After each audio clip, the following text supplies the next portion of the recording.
రీసెంట్‌గా హైదరాబాద్ నిజాంపేటలో ఉన్న మెహఫిల్ రెస్టారెంట్‌లో బిర్యానీ తిందామని చెప్పి నేనైతే మెహఫిల్ రెస్టారెంట్‌కైతే వెళ్ళిపోయాను. వెళ్ళంగానే లోపలంతా క్రౌడ్ అయితే బాగా ఎక్కువగానే ఉన్నారు. ఇంక నేనైతే సీటింగ్ చూసుకొని ఒక దగ్గరైతే కూర్చున్నా అనమాట. నేనైతే ఎప్పుడెళ్ళినా గూడా మెహఫిల్‌కి నిజాంపేటలో మాత్రం ఖచ్చితంగా ఆ రోడ్ సైడ్ వ్యూ ఉండేదైతే తీసుకుంటాను టేబులు. ఇంక తిండి విషయానికొస్తే ఫస్ట్ అయితే ఒక హాఫ్ తందూరి అయితే తీసుకున్నా. కాస్ట్ వచ్చేసరికి రూ. 241 అయితే తీసుకున్నారు. గార్నిషింగ్ అయితే బాగా చేసి తీసుకొచ్చారు. ఇంకా పీస్ అయితే టెండర్‌నెస్‌తో బానే కుక్ అయిందనమాట.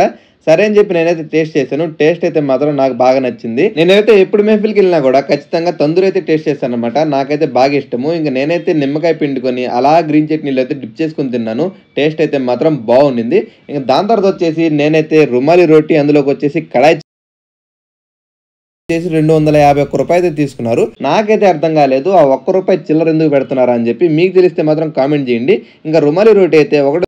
16 తీసుకున్నారనమాట. ఇంక నేనైతే ఆ ముక్కలా తుంచుకొని కర్రీలో పెట్టుకొని అయితే తిన్నాను.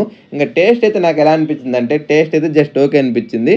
మరి అంతగా అయితే ఏమి అనిపియలేదు. కర్రీ కూడా జస్ట్ కొద్దిగా స్వీట్‌గా అనిపించింది. అంత స్పైసీగా అనిపియలేదు. కర్రీ విషయానికొస్తే టేస్ట్ అయితే జస్ట్ ఓకే అనిపించింది. ఇంక దాని తర్వాత అందులో ఏసిన పీసెస్ కూడా బాగానే కుక్ అయ్యాయన్నమాట. దాని తర్వాత వచ్చేసి నేనైతే ఒక స్పెషల్ చికెన్ బిర్యానీ అయితే తీసుకున్నాను. ఇదొచ్చేసి కాస్ట్ అయితే రూ. 300 అయితే తీసుకున్నారు. అందులో వచ్చేసి మనకైతే 3 చికెన్ పీసెస్ అయితే ఏసారనమాట. యావరేజ్‌గా తినే వాళ్ళకైతే ఆ స్టార్టర్స్ అవన్నీ తినిన తర్వాత ఒక ముగ్గురికైతే బానే సరిపోద్ది. మాకైతే ముగ్గురికి మేము ఆర్డర్ ఇచ్చుకున్నాం అనమాట.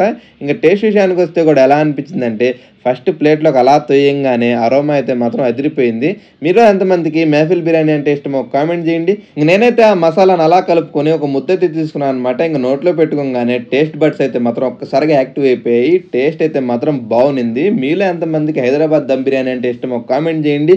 ఇంక నేనైతే మాత్రం అలా నిమ్మకాయ పిండుకొని కొద్దిగా చికెను, ఉల్లిపాయ పెట్టుకొని అయితే ఒక ముద్ద లేపేశాను.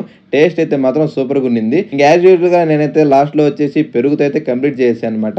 మొత్తం మీద మీలో ఎంతమందికి హైదరాబాద్‌లో మెహఫిల్ బిర్యానీ అంటే ఇష్టమో కామెంట్ చేయండి. ఇంత దూరం మన వీడియో చూస్తే మాత్రం ఖచ్చితంగా లైక్ చేయండి, సబ్స్క్రైబ్ చేసుకోండి. ఉంటా మరి. Bye bye.